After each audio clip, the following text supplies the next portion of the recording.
on était quand même persuadé d'une chose, et ça, je tiens vraiment à le dire, c'est qu'il y avait un acharnement, mais pas seulement contre moi, un acharnement contre tous les défenseurs des droits à cette frontière italienne, franco-italienne, de même qu'à l'ensemble des frontières, de même qu'à Calais, de même qu'à Hendaye, etc.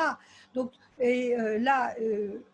sur cette frontière franco-italienne, il y a encore des tas de procès qui sont en cours et qui n'ont absolument pas lieu d'être parce que les défenseurs des droits, et nous sommes des défenseurs des droits, pourquoi? Parce que l'État n'applique pas le droit. La police n'applique pas les procédures qu'elle devrait appliquer.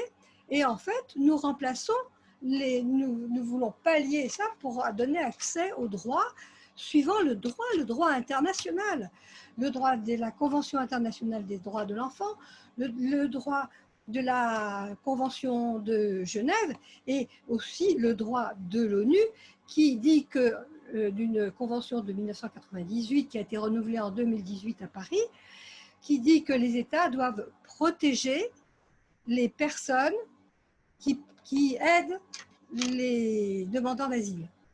Alors c'est ça, en ce moment, il y a plusieurs histoires en cours. Il y a notamment celle de Cédric Héroux, qui avait été relaxé et qui, oui, de toutes les charges, c'était une vraie victoire. Et finalement, il y a encore un appel, enfin un pourvoi en cassation de la part du parquet qui se fait. Enfin, cet acharnement, on a l'impression qu'il y a une instrumentalisation de la justice par le politique qui dépasse complètement les problèmes de droit, là, pour le coup. Bien sûr. Alors, parce que j'assiste systématiquement à tous les procès des délits de solidarité, en tout cas de la frontière franco-italienne, et je vais à tous les procès. Donc, j'étais à Lyon.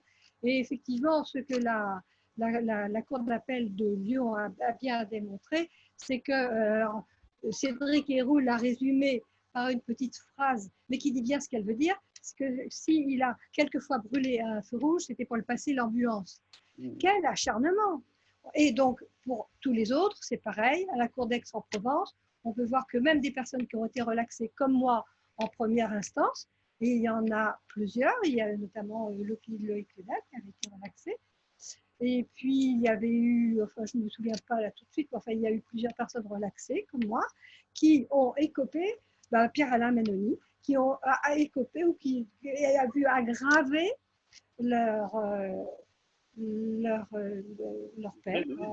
Des peines parfois On même, appelle à Aix-en-Provence. des peines même parfois de prison. Casser ces jugements, voilà, casser ces jugements. Alors moi, ce que j'espère bien, c'est que tous les autres, ça va être comme pour moi, on va pouvoir, qui sont en attente de cet appel, voilà. Eh bien, je pense alors l'appel de Lyon pour Cédric, peut-être que le procureur général de Lyon, etc., va pouvoir dire qu'il renonce aussi à son appel. Ce serait sympa. Ce serait pas sympa, ce serait bien, ce serait légal. Voilà. Et puis, ça prouverait qu'il n'a rien à dire contre ça, mais parce qu'il n'y a rien à dire contre ça. Voilà. Et puis, je pense aussi à Raphaël Faye, qui n'a passé aucune frontière, qui amenait des gens qui s'étaient déclarés demandeurs d'asile et que Cédric Héroux devait amener le lendemain à Nice pour qu'ils fassent leur demande d'asile. Voilà.